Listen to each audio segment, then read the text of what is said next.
Howdy folks, Little John, and a new episode of Brew School, and so you've got the kegs sitting here, so pretty obvious we're talking about kegs.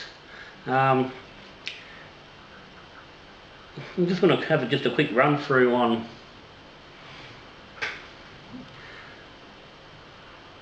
working with the keg, particularly from the side of gassing your beer more than anything else. I want to quickly touch on actually filling the keg. And as I said, more the actual process of getting the beer in the keg carved and ready to serve.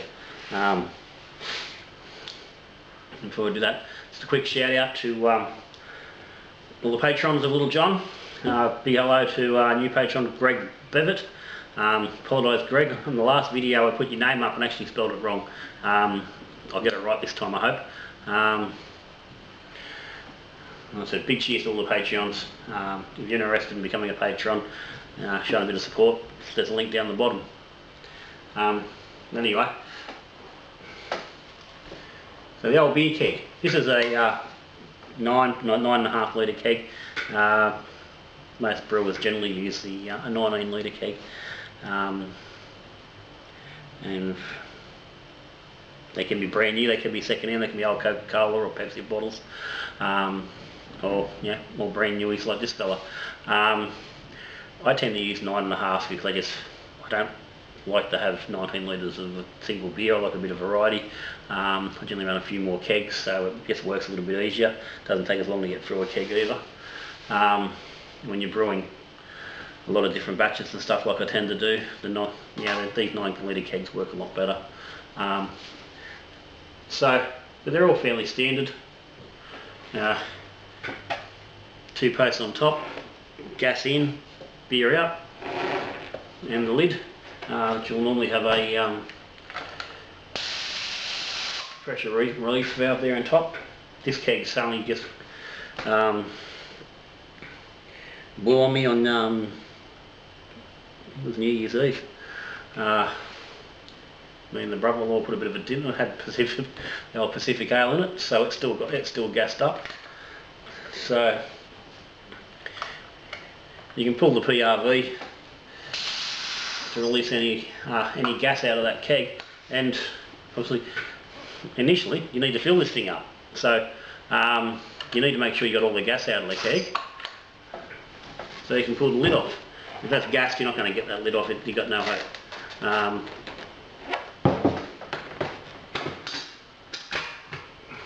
Pull them up, and the lid just pulls out, and I've just lost the O-ring, which sits on there.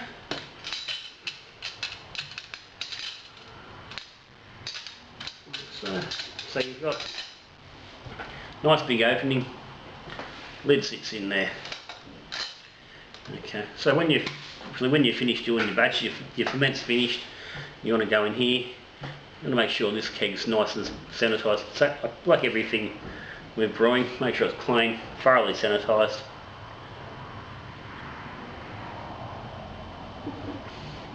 And if you're using like a good no rinse sanitizer, like a Star San or something like that, you can give it a good coat on the inside. You haven't got to worry about it too much about it being completely dry. That sanitizer won't help, and it'll just push out the top to some degree when you're filling it. Some guys when they're filling, they will put gas into the keg, pop the lid on, hit it with some gas, fill the keg with gas, and then just release the lid and pop your hose under, basically under your lids. You just have your lid sitting on, half on, with your hose, sitting under it. That belief that's giving you that blanket of CO2 so it can reduce the amount of oxygen that's in the keg. I don't go to that much trouble. I make sure I do a controlled gentle transfer with the transfer line right to the bottom of the keg. Make sure it's submerged the whole time, or as much as possible, and to not aerate that water any at all. And then once the keg's full, I'll pop the lid on, Yeah, nice and easy. Slip him into place, lock him on, connect me gas. Now obviously this needs to happen gently. Now, as I said, 2 posts on top, gas in, beer out. And you see guys all the time asking which disconnect, which is these guys. Now these can come in stainless steel or or plastic. And if you are counting in the kegging, it's worth spending money. Make sure you get decent quality disconnects. But it's simple. Grey, G for grey, G for gas. It's black, B for black, B for beer. Quite simple. Don't worry about in and out. Grey for gas, B for beer. Alright, we're not worried about beer at the moment, but let's just compare the difference. So our grey disconnect goes on to our in post over here. So we're full of beer. We've got our gas line connected to this fella, runs off to the gas bottle. At this point your gas bottles should be sitting at serving pressure, so 10, 12, 14 psi, somewhere around there. Put this fella on and you just got to lift up the disconnect just in your fingers and pop it down and just make sure it releases and pops in place. If that doesn't go quite on properly, you can get a gas leak, which can really ruin your day. But he's on. As soon as that's on, you'll hear the gas running into the keg. You'll get a hissing sort of a noise as it fills up the headspace. Now, with a full keg, that won't last very long. Right? And then all I do once that's in, hit it with the gas, pull the PRV for 2 seconds, let it sit for a couple of seconds, pull it for a second, sit a couple of seconds, pull it for a second, bang. And at that point I'm happy. I've got all the oxygen out of there, got a nice CO2 blanket on top. I'm not going to oxygenate that beer no matter what I do to it. At that point you can move it around all you like to get into the fridge or whatnot, without any dramas at all. Alright. So, but at that point we just got beer in there. There's nothing. It's not carbonated. There's no gas in the beer itself. There's just that little tiny bit in the very top of that keg. So to serve it, you need gas in there. Well, gas through the line will force it out and will serve it whether there's gas in the beer itself or not. And that's just using your serving pressure from your bottle. Yeah. But the beer that you're serving, if you just stick that straight onto your keg, straight in your fridge, hook up and pour, the beer's going to be flat. You've got to get the gas from this disconnect in the bottle into the beer itself. And there's several ways you can do that.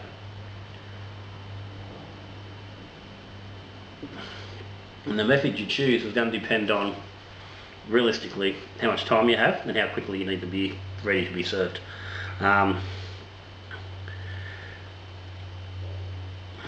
you'll see lots of methods being discussed, and I said it depends on the individual, on what they want to do. I personally prefer to use the slow method, which is basically putting the gas on at serving pressure, which for me is generally 12 psi, and just letting it sit. And that will take 10 to 14 days for that keg to get up to ideal carbonation and ready for serving. That means you've got to be able to have that keg sitting in the fridge that whole time. So you've got a tap you can't use, or you need to have this extra space. Now if you haven't got that, then that's not going to work. And sometimes I don't have room to get the keg into the fridge. In that case, so what I will do is I will still purge that oxygen out with the gas initially, but before I do that, when I fill it, I will add in the 9 litre keg about 40 grams worth of dextrose, just mixed in a little bit of water and thrown in. Then purge that gas, and then what that will do, as it sits. At this point, this fella's just sitting out on the garage floor next to the fridge because he can't fit in, and it will start to naturally carbonate. We'll go through that secondary fermentation exactly the same as it does when you go to a bottle.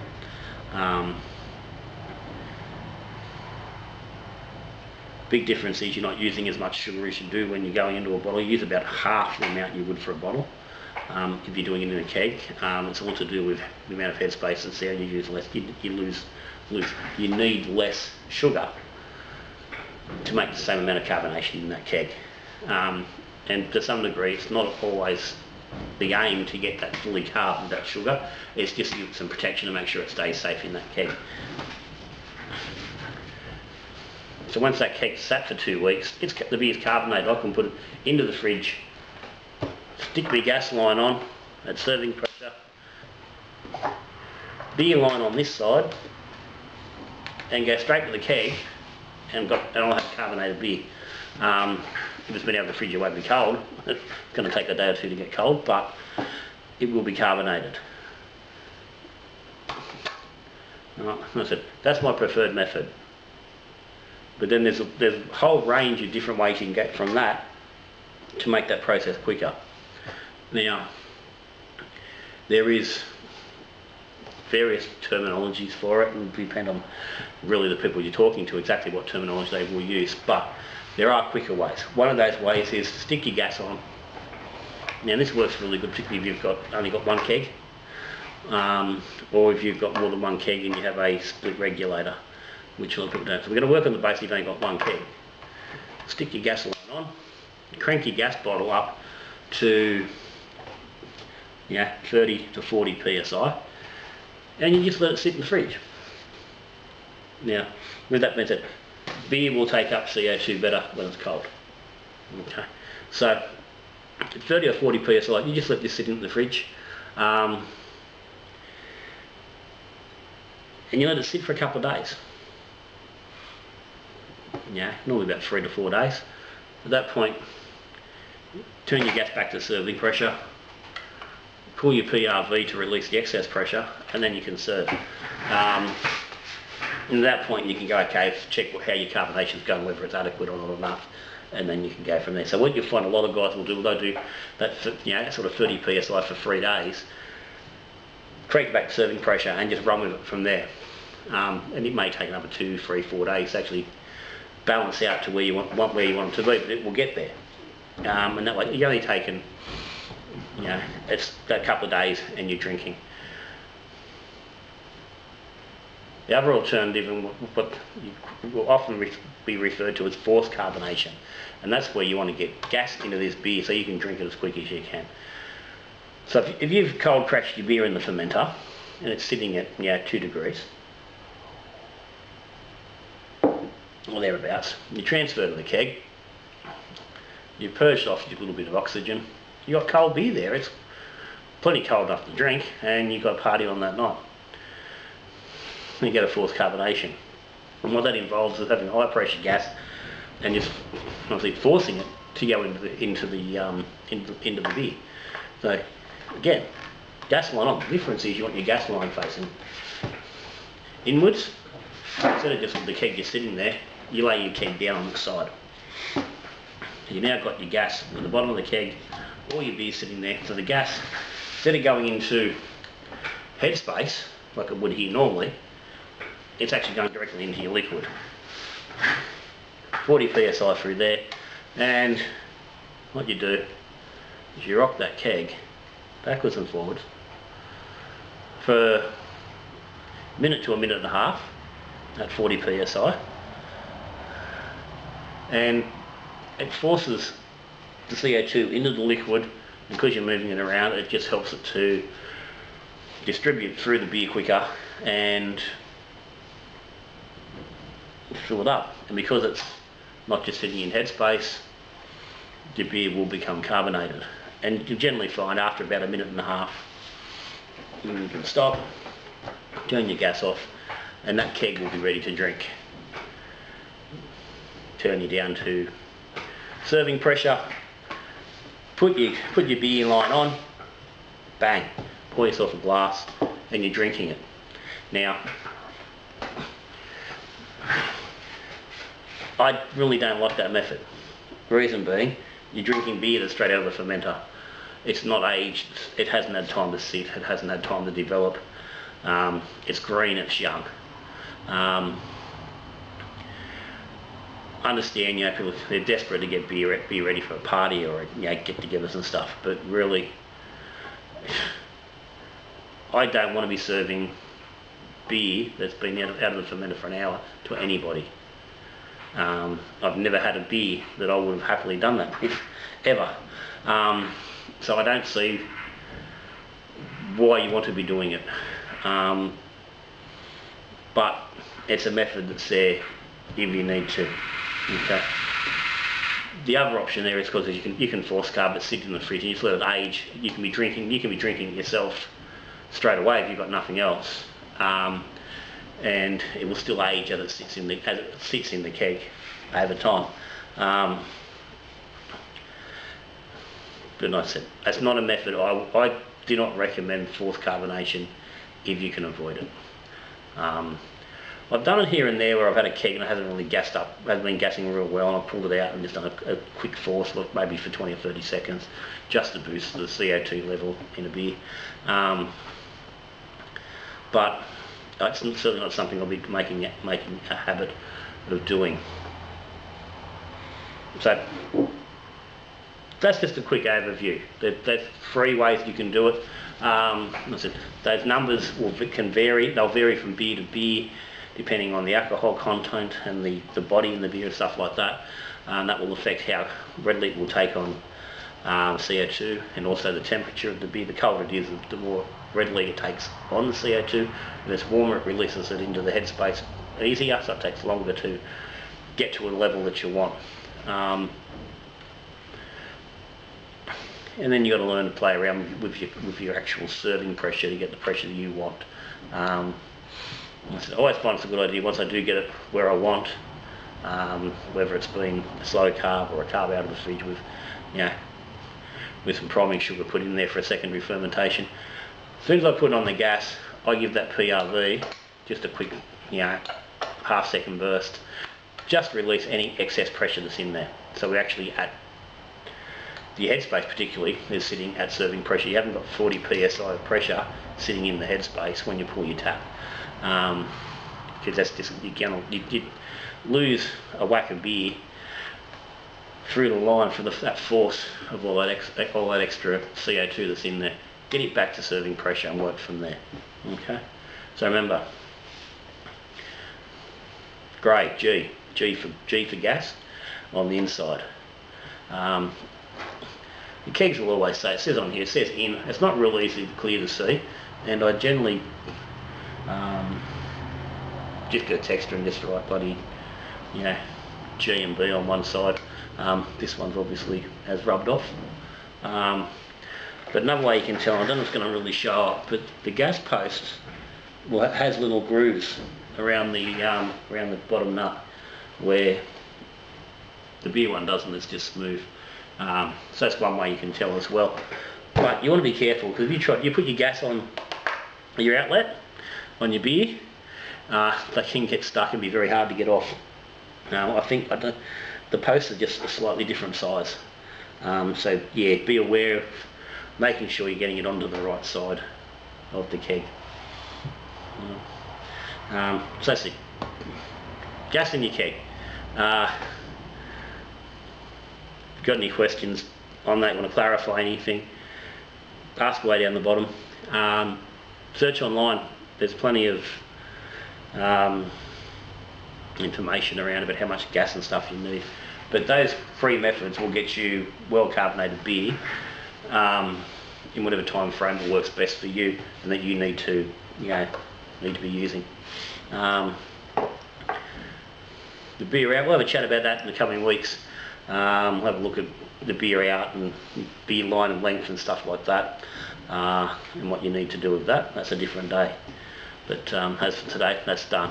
So if you haven't subscribed to Little John, hit the subscribe button down there at the bottom. Come along, get notified when something's on, so you don't miss anything. So got any questions, ask away. But that's it. Brew School today, gas in your keg. It's not hard. play around with it, get used to what works for your system, and then run with it. So that's me, Little John. Until I see you again, we're brewing beer, drinking beer, or we talking beer. Good brewing.